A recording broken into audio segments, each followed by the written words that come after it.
So, welcome, dear listeners. No, this is not the Morkboard campaign. Don't worry, we're still going on with that. It's just one of the many groups and many people that make supplements. I found that they had made a system called 9 Lives to Valhalla. I have been waiting 2 years for this to come out, and this was actually a system that my little brother, who passed away last year, this was actually the one I was going to surprise him with, and this was going to be the one that I actually used to introduce my little brother and get him to join it. But since he passed away, I'm still going to continue on and do the story that I had planned for him. And so, dear listeners, this is a very special series that you will get to listen and be a part of. And I have, I believe, best players for this, and we actually have a newcomer, a person new tabletop games that you'll get to hear their voice very soon. Now,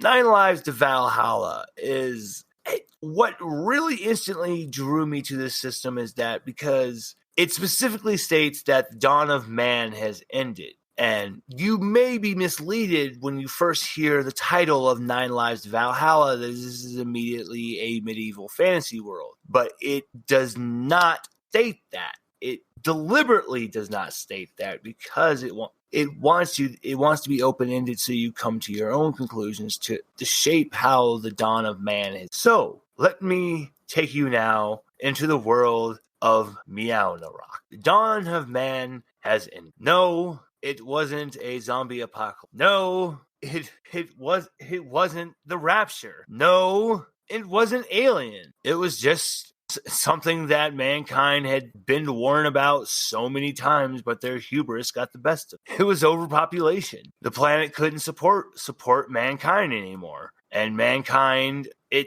they had gotten to the point where their adaptation had reached its best and they couldn't adapt to the situation anymore and they died out. But Earth is not just mankind. There is still life on this planet. There is still animals. And there were those animals that were close to mankind, specifically the dogs and the cat. As we go through a really intense the camera goes through a really intense speed cut, and we're seeing 1,000 years in process. And during that time, we see the animals slowly go from being just their normal selves, quadrupedal, just normal behavior, to slowly you see some of them start to stand upright. They have an extra digit that appears rounded on their paws and their pads. It's like a thumb, so they're able to grip and grab.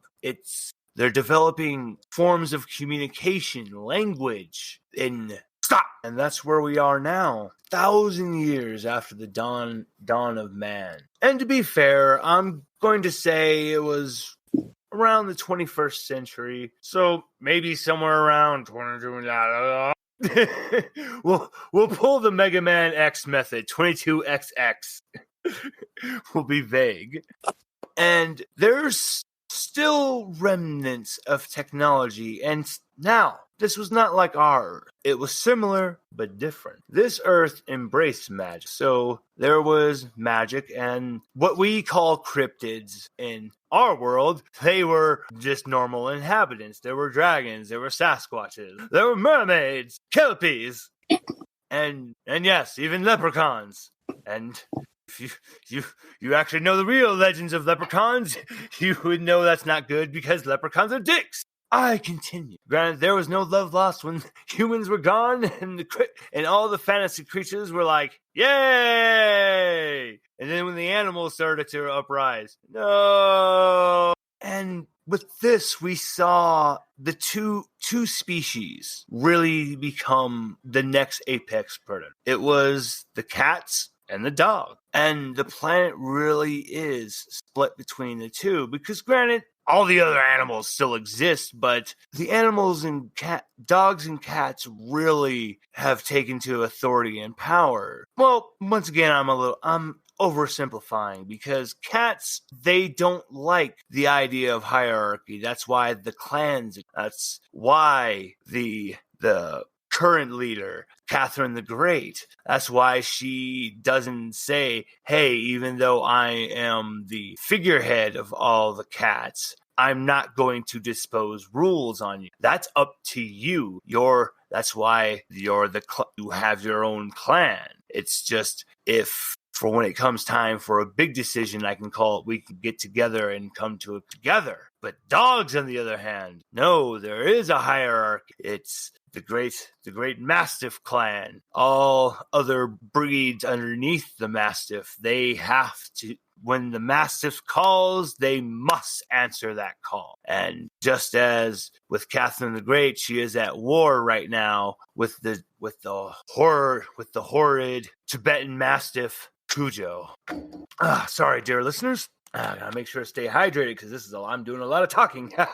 Now, the camera zooms out, we circle the globe, and we're going, and I've been doing all this talking about clans and all this, and this was all the shape up for the moment we introduce to each one of our players. And normally I know you listeners love to hear me prattle on and in about if there's a character I made or something and I go and describe it, but I'm going to have my players. And as we're going around, that's when the planet stops on its spin axis and it zooms in on Eurasia, specifically in the area of the Ukraine, Czechoslovakia, and Yugoslavia. Zooming in, we see Clan Silas. Yes, Tell us the story of Clan Hiei and of your character and of their nemesis. And while Silas is doing this, I please ask all of us to mute for him. Okay, so I come from Clan Hiei. I never had to play a cat character before, so I'm going to have to play around with some of the voices. But anyway, so I'm playing a character known as the Mighty Maw. His original name was long forgotten, but because of his bloodlust and his appetite for battle, it reminded his comrades like a gaping maw. And so that's just a name that he stuck with. So the Mighty Maw is a particular kind of cat called a Bengal. Very beautiful, but half of his face is hairless from just battle scars. And from Clan Hiei, they started out with a very humble, kind of nomadic living. And as they found precious metals and advanced their weapons, they kept expanding their territory. And one day, our great founder, Hiei, decided, well, what if we could share our knowledge and our amazing culture and riches with all the other tribes? We'll help them out even if they don't realize they need it. So they came like a fire sweeping across all these other nations and took over Czechoslovakia. And people say that they might be like a certain nation of fire for their conquest of other nations. And now the Mighty Maw is on a new particular conquest of his own, and that is to die an honorable death in battle and get revenge on the one who denied him his honorable death. Is that it, or you want me to keep going, Brian? Oh, yes, please. When I said I wanted you to do your history of your clan for the Mighty Maw, I mean, I really wanted you to go into it. I would like this for everyone, too, to really think about this because, really go into it. And I want you to shape in why. Tell us more about this nemesis. So go ahead. Take it away. So the Mighty Maw has survived countless battles, shed much blood, feline and canine alike. He doesn't discriminate. If you want to step up to the challenge, he would gladly end your life in combat. But nobody seemed like they could just measure up to this greatness. And so the Mighty Maw was thinking, how will I ever ascend to Valhalla if I can't die an honorable death? Who can meet me in combat? So he challenged the very messengers of the gods, the Valkyrie. And one finally answered the call, the Valkyrie Felicia, a beautiful, pure-whited fur cat with eyes just dazzling like diamonds, glorious wings, and a helm that's crafted by the very gods themselves. So Felicia met him in fierce combat. It would go on for hours. It seemed like days. And then finally, it was coming to an end. The Mighty Maw spoke, and he said, I ask of only one thing from you. Should I lose, grant me my honorable death so I may serve in Valhalla. Felicia with a snicker and a purr, said that, "I will take something precious of yours should you lose." He did lose, in fact, but she did not grant him the honorable death he sought. The precious thing she took was his seed. This humiliation of being denied his entrance, his glorious death, was too much. So the mighty Ma left his mighty nation on a quest of revenge and to restore his honor for Clan Hiei and for the mighty Ma. And mighty Ma, in your seclusion, in your path of redemption, in your travels, as you're going, you see a mysterious figure, but you know, and as you're getting closer, you recognize this figure all too well. This is the right hand to the clan of the Siberian tiger, the right hand to the queen of the cats. This is death. Now, dear listeners, this is another thing about 9 Lives to Valhalla. In the party, traveling with the party is literally the embodiment of death. And death does not take the figurehead of a humanoid. No. It has the body of a cat standing upright, but its head is a cat skull. And yeah, it wears a little death robe, but it's not carrying a scythe. Ah, mighty Ma! Catherine the Great summons you! And I suppose you're death. Thought you'd be taller. I get that more often than you would think. But yes, and I also know your glory has been denied to you. Well, what could she possibly want with somebody like me?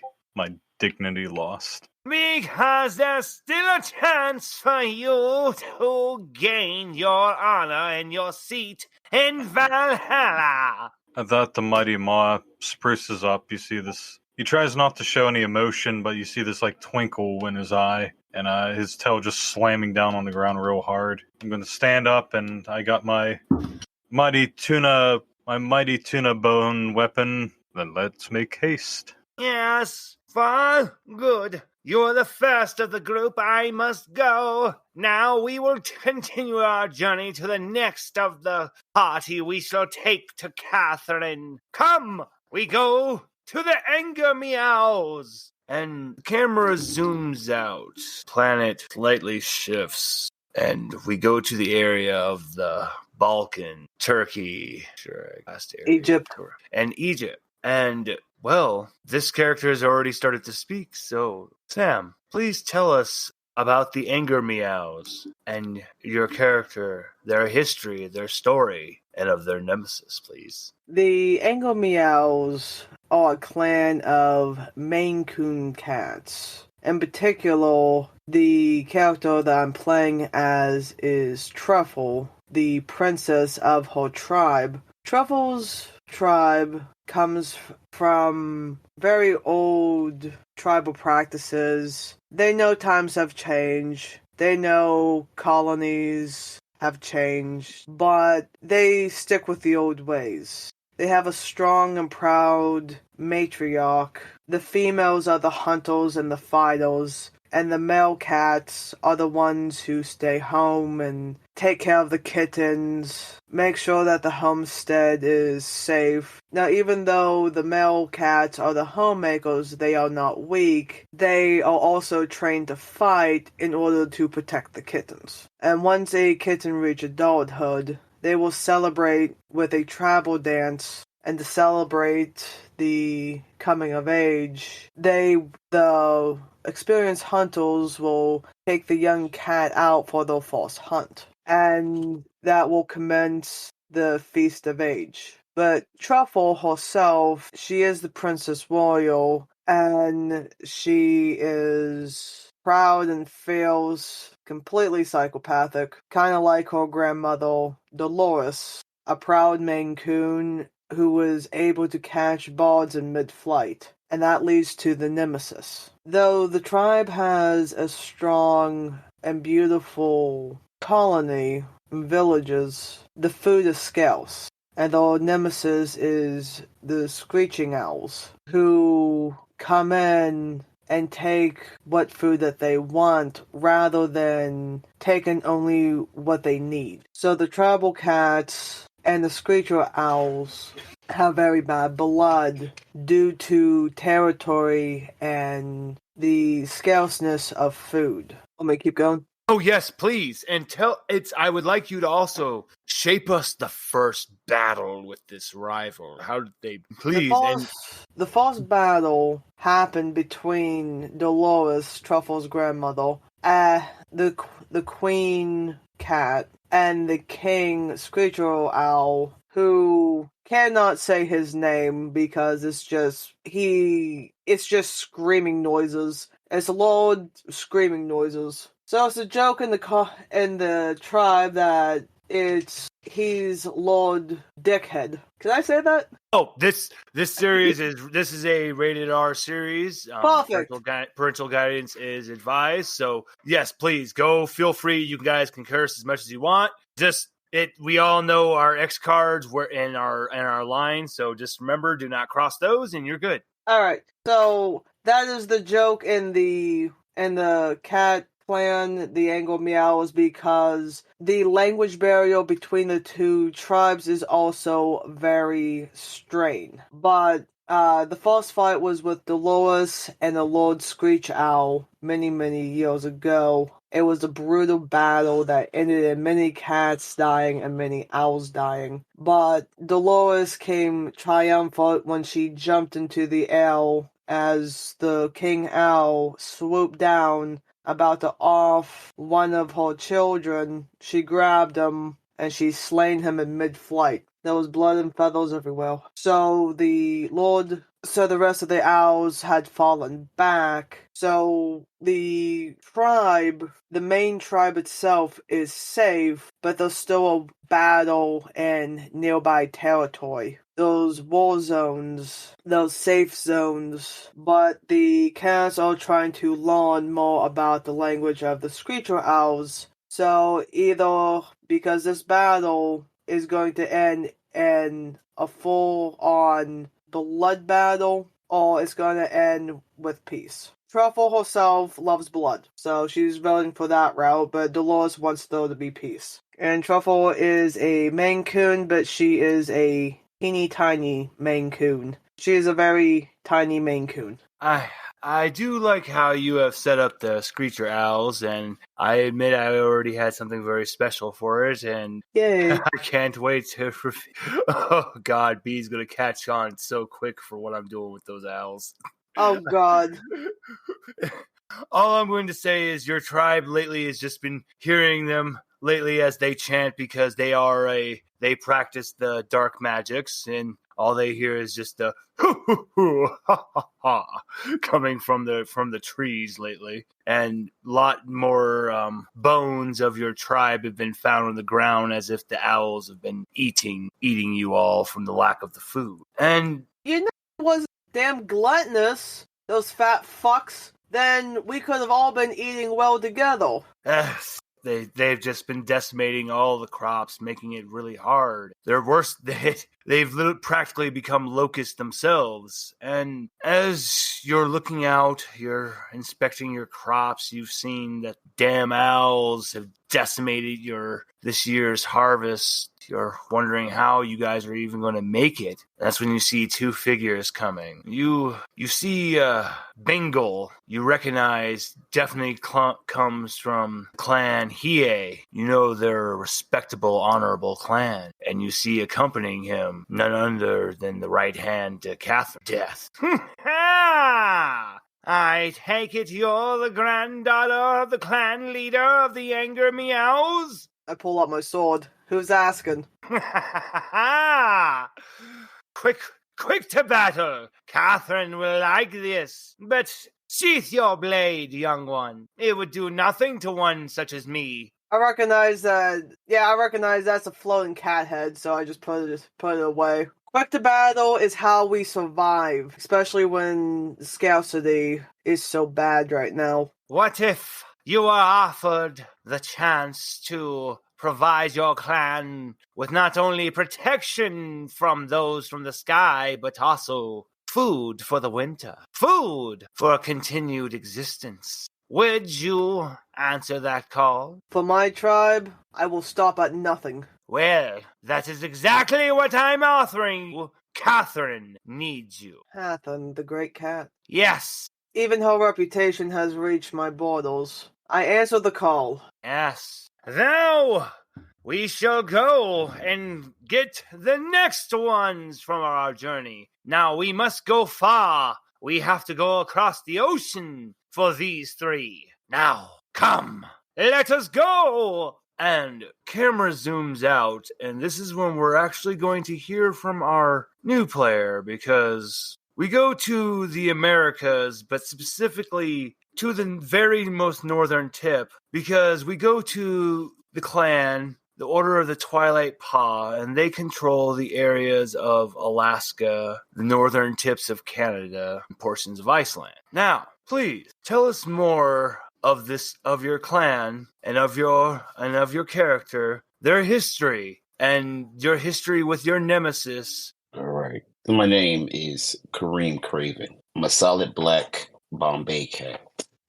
Now, the Order of the Twilight Paw started from not just strays, but pets that were discarded by their owners. Now, I don't know if you've ever been to Alaska, but a house cat does not subdue well in the winters of Alaska. But according to our elders, there was one pet, the wild cat, apparently. His name was Vlad, and he taught the first generation of strays, of discarded house cats, to live among nature, to utilize the frost as a weapon and no longer be afraid of it and a victim of it. The winters of Alaska are very dark, so Vlad taught them how to use the darkness as a weapon, hide in the shadows. The way our clan is set up, we're a order of assassins, mercenaries more so. And when the humans first died off, the wolves came out. The literal wolves. So eventually, not just cats, but all domesticated animals eventually banded together to fight back against the wolves. Unfortunately, the moose joined in, and I don't know if you've seen a moose, but those are like living tanks. So, should I go on? Should I start with my nemesis here? No. I was gonna say, please, you're doing amazing, and I'm already loving this. A moose, that's terrifying. But yes, please, tell us how your nemesis wound up interacting with the Order of the Twilight Paw. So my nemesis was actually someone very close to me. He's my father. Now, let me go into that. When our clan has a father, it's a authority figure, same as a mother in a sense. When you're given a father, he's your teacher. He trains you, teaches you. You basically live with him. He's basically your father. Maximilian, however, he betrayed the entire clan. He led the wolves to our locations. By the time anyone discovered it was him, half our clan was already dead, and there was only the elders and young kittens left. The dogs, by then, they didn't stand a chance to the wolves. I chased Maximilian to the far ends of the Alaskan Peninsula, all the way down to the seaward area. That's where our ships leave. I fought as much as I could, but what I learned was Maximilian taught all of his pupils incorrectly on purpose, so that when he betrayed us, no one could fight him. Before I knew it, I ended up falling deep into the bottom of the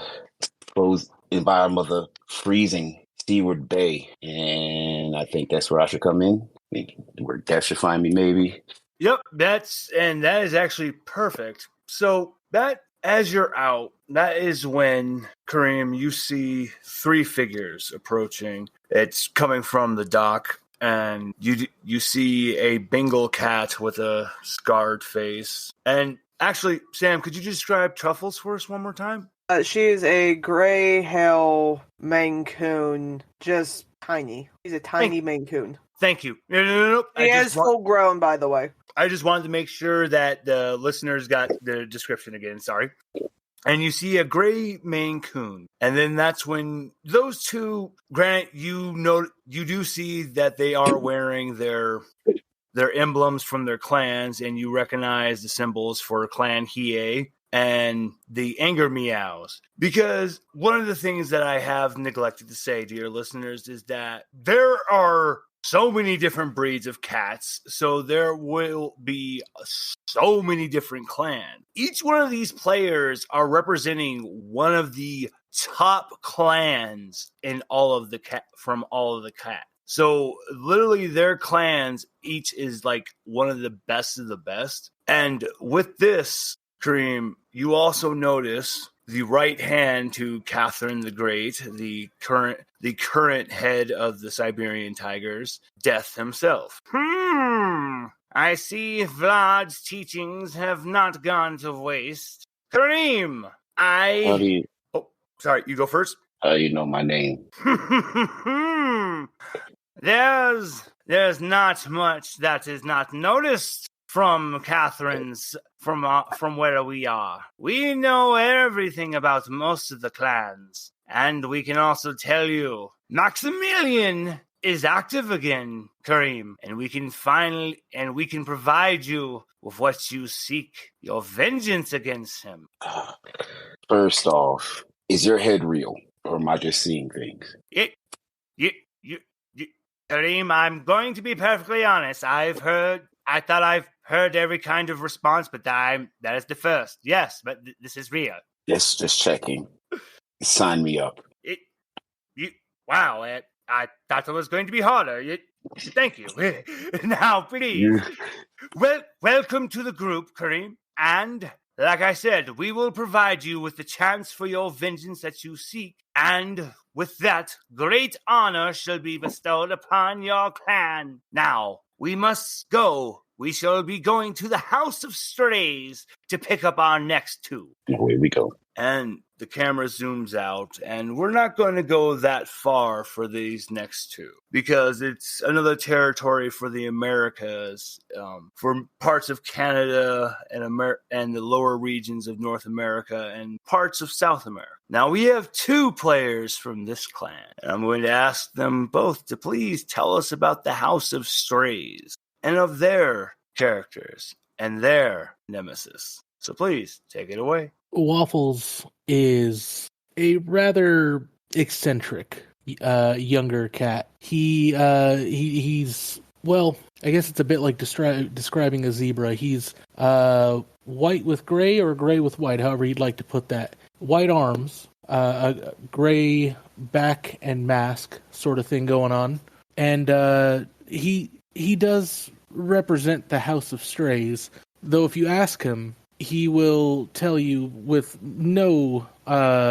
without holding anything back, that he is objectively from the House of Wafflington. That they have fallen on hard times, and the House of Strays are assisting him. In fact, his apprentice, who you'll meet in a moment, is his sort of adoptive sibling, if you will.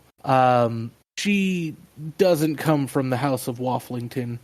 She is very much from the House of Strays, but he appreciates her and cares for her. He is the Lord of the Hunt for his home, for his house. He primarily hunts with fang and claw. He needs no weapons. He's very much bound by the traditions of his house. Now, again, knowing that his house had been on hard times and knowing that he associates with the House of Strays, he gained very close friendships with some of his other clanmates, his other strays, primarily with his three siblings, as he likes to put it. Eggsy, he would consider him his shield. He was a larger cat that would primarily defend all of them. May, who he sometimes jokingly refers to as his sword, that would be his apprentice, and Pancakes, who he would refer to as his shadow. The three of them were inseparable. Then at some point, there was a large clan of rats, which we all know don't typically associate with cats. However, as there seemed to be an upside to their continued allegiance and just generally working together, they allowed the rat clan to ingratiate themselves with the clan of strays. Unfortunately, at the Waffles was given a large part in those peace talks, and sort of at his request, they were allowed to make peace. That peace, however, was not very long lasted, as unfortunately a rat king was eventually discovered to have been trying to shore up support, and he managed to turn many of the rats who they had trade relation with against the House of Strays, and the House of Strays was attacked. Waffles, Eggsy, Pancakes, and May fought viciously with the Rat King. Unfortunately, their two siblings were seemingly kidnapped, seemingly taken hostage, and together Waffles and May have been traveling and frequently go on expeditions to hunt and flush out rat nests. Yet they haven't seemingly found the Rat King or where they're keeping their siblings just yet. Did I about cover it, May? Well, you still insist you're part of a different house. So, not quite. So, May is a tortoiseshell Norwegian forest cat and also Munchkin. She has very short paws. She has these very noticeable eyebrows that are always scratched up like she's angry. And she is always angry. She may have a hat and boots. You don't know. And she wields dual rapiers. So the House of Strays is mostly ran by the priests of Panthera. None of them know their birth parents. Are all raised together. And so the four of them are like that litter, to say. And as Waffles put it, she's his sword. She fights pretty much just because she can, and because she practically hates everything but her siblings. Her brother Eggsy is the one she was closest to, and he was working with a House of the Deep under Lord Jellyfish. They were trying to figure out human technology to venture under the seas together. And when the Rat King summoned his army to fight the House of Strays, the Lord also betrayed them as well. And so that is her nemesis. And she will hunt him down to the ends of the earth to catch him. Small and ferocious. I love it. Is there anything else about May that we should know? She does not take well to strangers at all. Oof. Oh, dear. She's very food motivated. Well, oh dear, because May, you hate strangers. Well, here comes 4. And this is when you see coming up, you see a Bengal with a scarred face. It's a solid black cat. Oh, specifically, what breed is Kareem again? He's a Bombay cat. Thank you. You see a black Bombay cat, and then you see a gray Maine Coon. Now, you do recognize the emblems of their clans because you've seen representatives from each of their clans come to House of Strays. And you definitely do recognize, though, the right hand to Catherine the Great. Is this the fierce little one I've heard so much about? Don't call me little. Yes, I was warned about you as well as about another. But I hear that you and your brother are looking for a couple of individuals. What if I was to tell you Catherine knows exactly where they were? I would say that I think you may be... He looks, Waffles looks at May and glances down at something in his pocket. You may have two more cats willing to assist you, is what I think. I respect her more than I respect you. Mayford. Harley. Who's... What? Waffles, good. I was hoping you would say something like this, because I was also going to add we might also be able to pinpoint where your siblings are being kept. Then obviously you have the assistance of my apprentice and I. Isn't that right? Isn't that right, May? Death just looks between May and Waffles like, wait, May's the apprentice?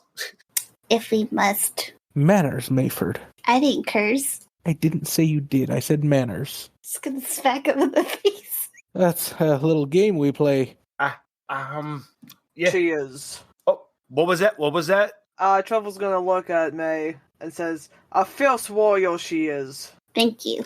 Yes, the apprentice to the Lord of the Hunt. She is growing to be a fine warrior indeed. Lord of the Hunt, you'll have to tell us more of these stories of some of these hunts you've gone on. Now, we have one last member to pick up before we head to Catherine. Now, it's going to be a particularly cold, almost a little bit cold for this one. Don't worry, I have furs prepared for everyone. Now come, we head to the Gray Stripes. As we walk off, he starts telling a story of the time he fought 115 rats single-handedly. God damn it. Oh, I'm crying. Death is just hanging on your every word, just like, my God, 115 rats? Like, Might have been 16, I may be underselling it. 116, of course. Respectfully. I have a feeling that number just goes up more and more. Yeah, 117 rats. You've never seen that many. So, as this ever-growing number from the story goes on, we zoom out on the camera, and the planet shifts to the final member for this group, and we zoom in into the Europa region near Germany, Holland, around Norway, and that's when they tell you now of the story of the Gray Stripes. The Gray Stripes are a clan of rusty spotted cats. And this is when the camera would be shifting left to right, looking for the clan, because it's like, where the hell are they? And you just hear a and the camera shifts down, and that's when you finally know. That's when it's finally noticed a very, very tiny clan of cats. The average adult height of one of the Gray Stripes is about 12 inches. So they are very, very, very, very small. But they are some of the fiercest warriors on the planet. Now, the Gray Stripes, they are a proud nomadic clan. They are always traveling, shifting between their three regions, and they are very skilled navigators. With their grass longboats, they have opened many trading routes on what is being called the Silk Road trade now. With one of their figureheads, his name was Marco Polo. So now the Gray Stripes, they are not one to deny battle. They love getting into battle, but they particularly have been in war with the Mastiffs breeds, one of their most trusted breeds underneath them, the Bulldogs, particularly the French Bulldogs. And this rivalry has gone on since the Gray Stripes first formed their clan. And the one we will be following, he was the son of the former clan leader, Cupcake Gray Stripe, little Loki. Loki stands about 9 inches tall, and sadly, Loki only has one eye, and he has one eye, half of his tail is gone. And it looks like his right ear got maybe 80% of it got bit off, but he still just has a very, very cute, adorable little button nose and little cute little eyes. And he carries with him. Now, he says it's a great maul, but in reality, it would just be the equivalent of maybe a warhammer. But to Loki, it's the size of a great maul. And the handle has been broken. So for him, it's still a two-handed weapon. But for a larger cat, it would only be a one-handed weapon. Now, this weapon, it belonged to his father, Cupcake, and it was named Mjolnir. Now, as I said, they had their rivalry with the French Bulldogs, and it came to a head with the birth of with their clan leader's son, Thor. Okay, fine, we'll call it Mjolnir. Yes, it's Mjolnir. You caught me. Leave me alone. So, and yes, it has a cute little paw on it. It has a paw in the front. Now, the rivalry really came to a head with Thor and Loki when the war had approached its most, when for some reason activity from the Bulldogs had been really increasing and Loki noticed someone on the battlefield he'd never seen before, like a gargantuan dog.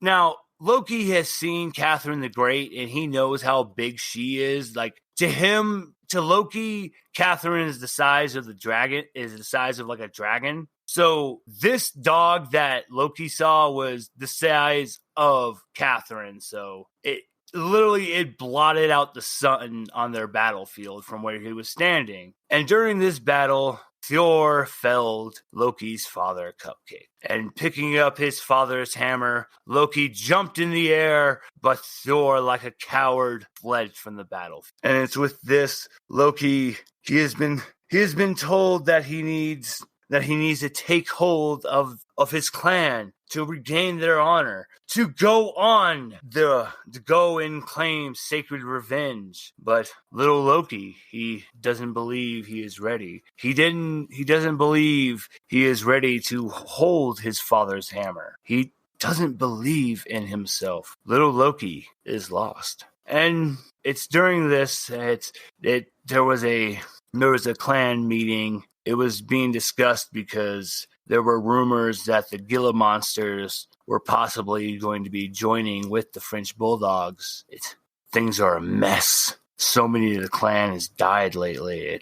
The Gray Stripes have lost a lot. Loki's lost in thought as he sees large group of cats coming towards him. And Loki, he stands up and he goes to pick up his mighty Mjolnir, and he grasps it, and he looks at the group, and he recognizes Death, and he throws his hammer at him. And you see, as I said, Death, as he so stated, that doing such attacks to one as him will serve no point, because Death takes that hammer full on to the face, and you just hear Loki said, "You have a lot of nerve coming back here, you son of a bitch." Loki, calm down, buddy. Calm down. Ha ha!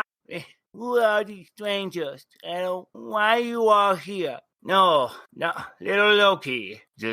Loki just looks and goes, just out with it already. Little Loki. Thor, what if I was to tell you that all the rumors you've been hearing about Thor and the Gila monsters are true?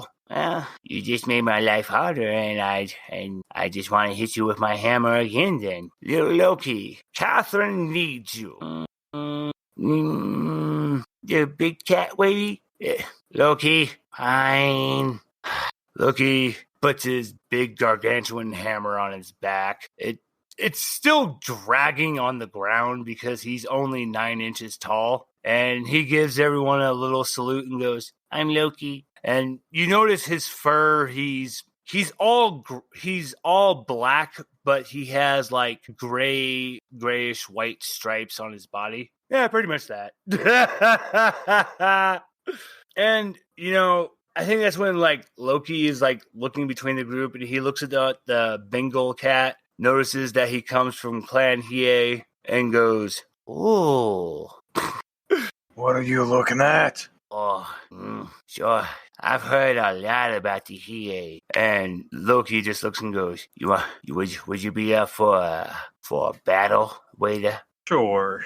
I started slapping my tuna bone against the ground. That's a pretty sword. Are you sure you're a warrior? If Death had eyes, he would be giving a look of like, oh God. You know what? I have to agree with Hiei on this one. Well, if you're not one, you will be. Loki just looks and goes, you know I've been to war. And we're licking your you sack. fought? Yes, I did. I actually have swayed my enemy. You sure about that? You look pretty beat up. Loki just... So, the best way to put it is like when you know a cat is pissed off and all their hair just stands up and they hunch up and they just do that fucking jump. Yeah, that's Loki doesn't go on all fours. He's just every hair just stands up and he just starts bouncing up and down. And that's when Death just goes, he just picks up Loki by the scruff of his neck and goes, come on. Oh, I was gonna say, can I smack him? Go ahead. Yes, I will say you smacked Loki. Yay! Can we try to pick up his hammer and give him a little bonk? So I'm going to say it. Yes, B, and that's exactly what it looks like. So like when you go to smack him, like Loki's doing that. So, and that's when like literally Hiei just does like the softest bonk on Loki's head, and Loki just goes. You were so gentle. Oh, a little bit. He had too much. He had too much of his mother's milk. What a mess. Oh boy. And Loki, and that's when like Death just puts Loki on his like shoulder, and you see Loki just curl up into a ball, and still the big ass hammer is on his back, so it looks really awkward. And you got to admit, this little cat is really strong if that hammer is staying on his back. I think there's something more than meets the eyes here. I'm the Pizza King. All right, maybe not.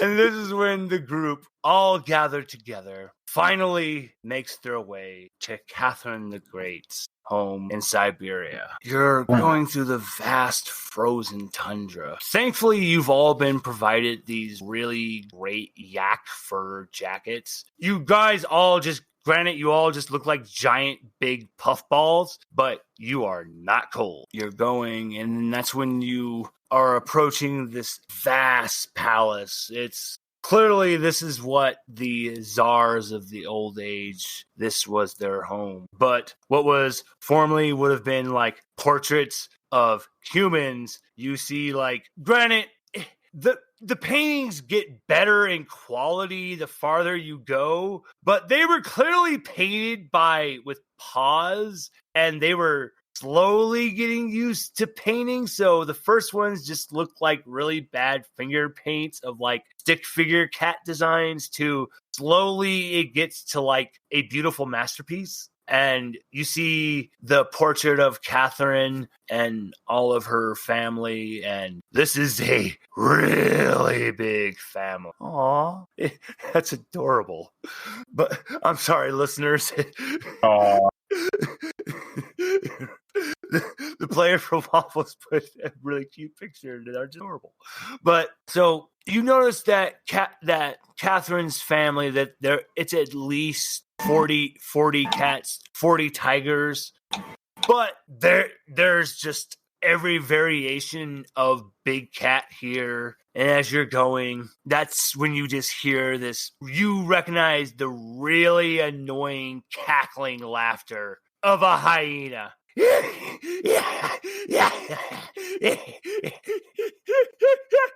gotta be kidding me. This is who Catherine's calling? Oh, not this jackass again. Oh, May God, his that's how I glaring recognize him. death.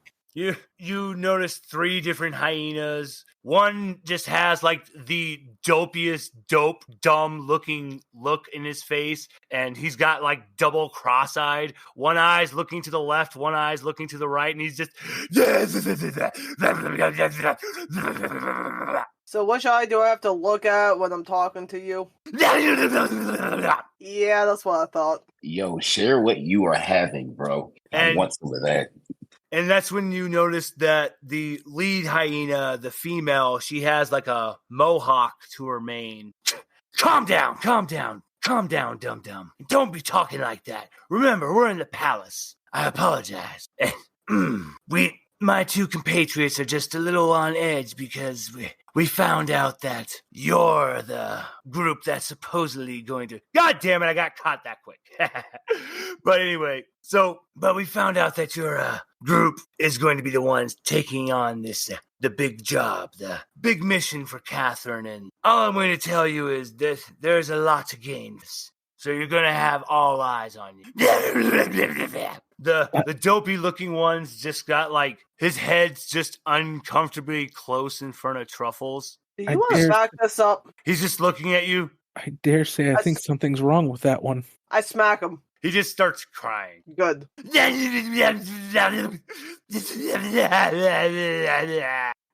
know that he just said a slur about cats. Oh, this motherfucker. At least we don't sound like Bobcat Goldthwait.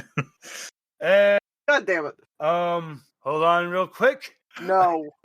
No. I got to roll for Loki real quick. So he says a slur about cats. I'm going to smack him again. All right, and roll for him. Okay, so this is what happened. As you slap him again, he goes to wail, and this is when you were catching on that these were crocodile tears, and he was doing what was clearly a Assassin's Creed-like blade was popping up, and that's when little Loki had jumped from Reaper's shoulders. And if anyone had ever seen the movie Reign of Fire, he basically pulled what Matthew McConaughey did when he was going at the dragon. Just Loki just arches back with his hammer, and you see him smash the hyena's head into the ground, and the hyena's dead. Like, there is no head anymore. Loki, you gotta be fucking kidding me. And you just see the hammer just cratered in the ground, and Loki picks it up, whoosh, splashes the blood on the ground, puts his hammer behind his back, and goes, "No one says that about mine, mommy." Okay. Backing away slowly with my hands up. So he hasn't been neutered after all. The 2 hyenas look at Loki, and Loki looks at the 2 hyenas. They both pop out their 2 wrist blades, and then a mighty roar erupts in the castle. The hyenas, they drop their heads down, drop to their knees. And this is when you notice a beautiful, just like the white that she has, it has like a bluish tint to the whiteness. So it has even more of a regalness to her. And the black just adds such a beautiful depth to her. And as she's walking, just her size is just impossibly large. She is definitely the queen of the cats, and she still walks on all 4. And next to her, you notice with a reddish coat but a large black mane, one eye, and a scar over his right eye. I apologize. On all 4, walking next to her. And then on the other side, you see another lion that has a yellowish coat with more of a lighter red mane walking next to her. And then flying above them, you notice a blue toucan flying. Boom. She stands in front of Loki. Loki looks up at Catherine. And then Loki immediately goes to like playful kitten mode and goes to like gnawing on her legs. Little Loki, I see you still have that same little attitude of yours. And she does like a mama cat, and even in her big great mouth, she picks up Loki and puts him puts her on her back, and Loki's just like hugging on the back of her neck lovingly. And he just goes, "Mommy!" You gotta be fucking kidding. Oh, I'm sorry. Loki is actually half Siberian tiger. He just takes more after his dad. Truffy, was his dad a stump? His dad was the man. Cupcake was the man, okay? Do not question Cupcake. Truffy is dumbfounded. I'm not saying anything, I'm just dumbfounded. And this is when you look at the portrait, another portrait of Catherine, you see there's clearly a family portrait of Catherine, and then a 12-inch tall rusty spotted cat, and then a very, very tiny 3-inch tall kitten Loki. May is gonna roll her eyes, but she's also gonna show her proper respect to someone she finds worthy. So she's gonna walk up to Catherine, flatten her ears slightly, curl her body, and then roll over and show her tummy. Catherine actually bows to you, May. Thank you for honoring my request. And she bows to each of you. Bow back. Please, you have actually done me a tremendous honor, and you must always remember, I do not ask for any kind of sign of, I am not royalty. We are all equals in this palace. Remember that. So, any chance that Loki's looking for a new dad? Catherine rolls her eyes. Back off. I saw her first. To make me use my bone. Loki I'm trying to use my bone too, but not on you, bro. Loki's just immediately uncomfortable, but this is amazing, and I love it, guys.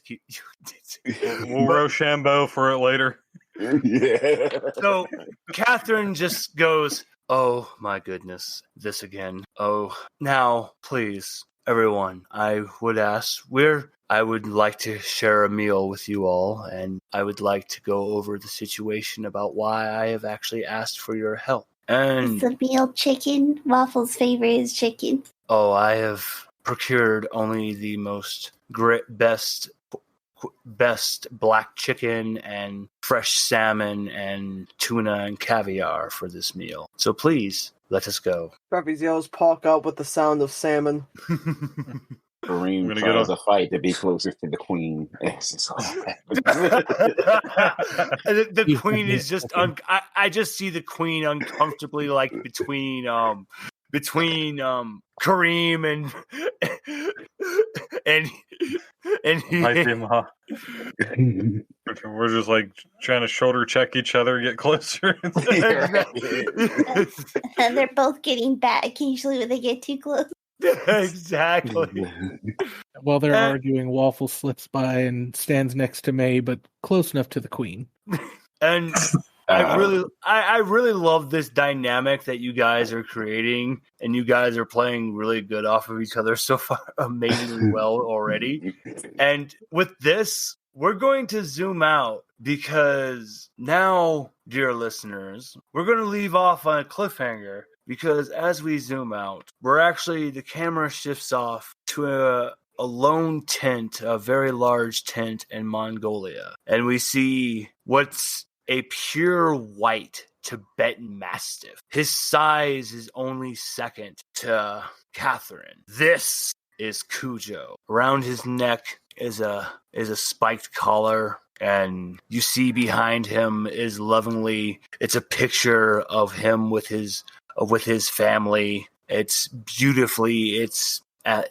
just beautifully honoring his family. This Tibetan Mastiff is old as dirt. How he's still alive, that's just how things have changed. How evolution. He sits, and circling around him, we see what looks like a large glass tube on wheels, and we see a jellyfish inside this tube, and sitting next to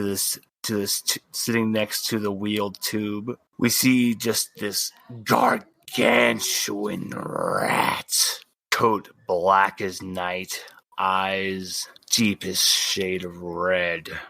Sitting next to him, you see second next to size is a moose, but sitting on the nose of is a Bombay cat. And then next to the moose, we see a French bulldog wearing plated armor. Then sitting next to the French bulldog, we see what looks like a screeching owl wearing a very elaborate colored robe, crackling energy around him, green energies crackling from his eyes. Then sitting next to the screeching owl, we finally see Silas, one more time. Tell me of your rival. My rival is a pure white cat. She's a Valkyrie, serves the gods. Yes. Thank you. Because finally, rounding out this circle is a Valkyrie. Yeah, everyone, I thank you for joining me. It's finally time for me to take the mantle, to take the title of Finra, and we shall fully declare war on those foolish felines and begin Meow Narak, and we will bring back the humans, and we will have our homes again to Meow Narak. And the group chants, Meow Narak. And that, dear listeners, is where we will end off on this first session of Meow Narak. Until the next one, everyone. Bye.